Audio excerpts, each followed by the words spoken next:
Imagine a world draped in mist, a vast, silent landscape stretching as far as the eye can see. This is the bogland of northern Europe, deep, dark pools, spongy ground, and the ever-present scent of damp earth. For the Vikings and their ancestors, survival here demanded ingenuity and resilience. They needed tools and weapons that could withstand the relentless damp. The answer lay beneath their feet. The bog, far from empty, was alive with secrets. Reeds whispered ancient tales, and the dark, tannin-stained water concealed hidden treasures. Outsiders saw a wasteland, but locals saw a larder, a pharmacy, and most importantly, a mine. Iron was the backbone of their society. Axes, ploughs, swords, all depended on it.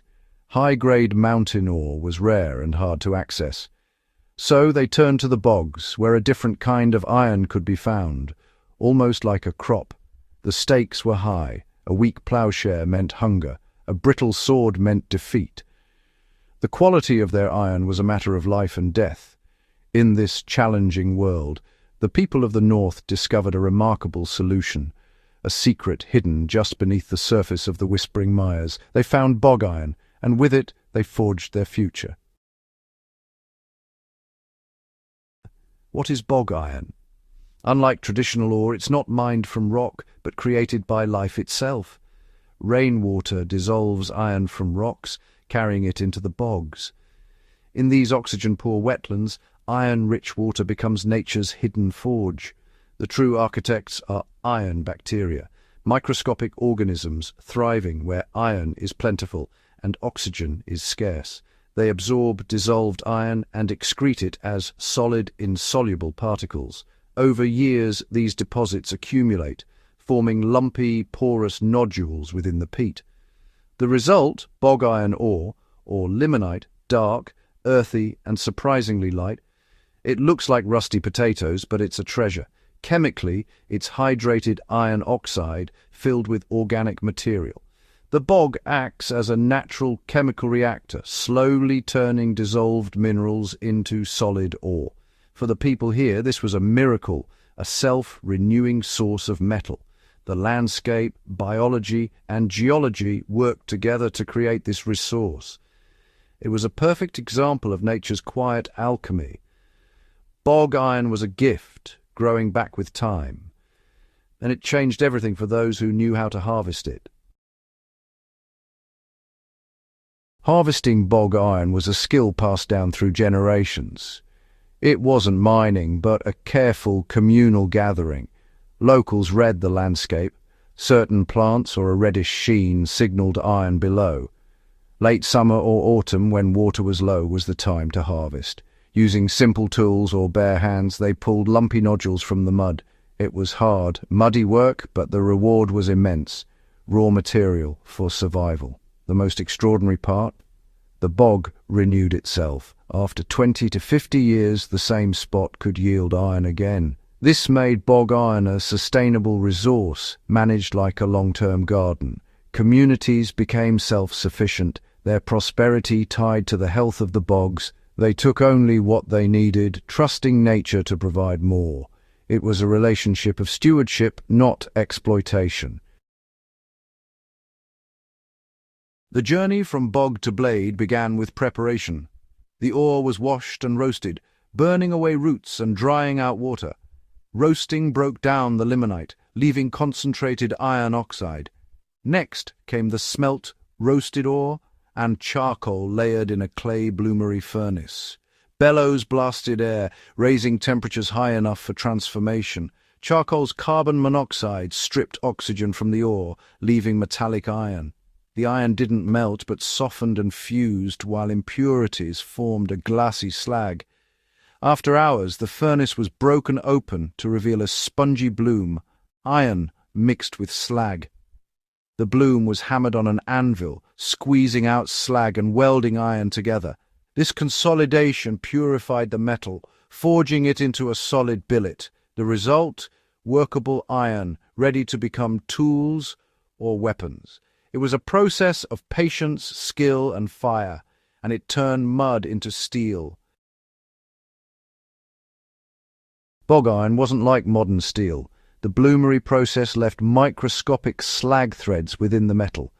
Far from a flaw, these inclusions were its secret weapon. The iron provided strength, the slag, resistance to rust. In the Viking world, rust was a constant threat, but bog iron tools formed a protective patina, passivation, that shielded them from decay. The slag inclusions blocked rust from penetrating deep. That's why bog iron artifacts survive for centuries, while purer industrial iron crumbles. This durability was the Vikings' hidden advantage. Their axes, swords, and tools endured the wet, wild north. The bog gave them not just iron, but iron that lasted. It was a shield against the elements, forged by nature. For centuries, bog iron was the backbone of northern metalworking. It was local, sustainable, and effective. But as populations grew, demand for iron soared. The slow, careful harvest of bog iron couldn't keep up. The Industrial Revolution brought deep rock mining and the blast furnace. These new methods produced vast quantities of iron, quickly and cheaply. The old ways faded. Knowledge was lost, bogs drained, furnaces abandoned. Yet, the new industrial iron was more vulnerable to rust, the protective slag was gone, and maintenance became constant. The secret of the eternal edge was forgotten in the rush for mass production. What was gained in scale was lost in resilience. The bog's quiet gift was left behind, but its legacy endures. The story of bog iron is more than obsolete technology. It's a lesson in resilience and sustainability. The Vikings worked with nature, not against it, harvesting a resource the ecosystem renewed. This partnership fostered self-sufficiency and local strength. Their survival was rooted in their own landscape and knowledge. Bog iron challenges our ideas of purity. Its flaws made it last. True quality is fitness for purpose, not abstract perfection. The resilience of bog iron tools mirrored the culture that made them.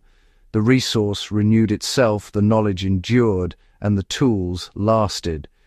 In contrast to today's disposability, bog iron's legacy is durability. It urges us to value what endures, not just what's efficient. The echoes from the peat challenge us to think differently. The age of bog iron has passed, but its legacy remains. It lives in sagas, in museum artifacts, and in the soil of the bogs.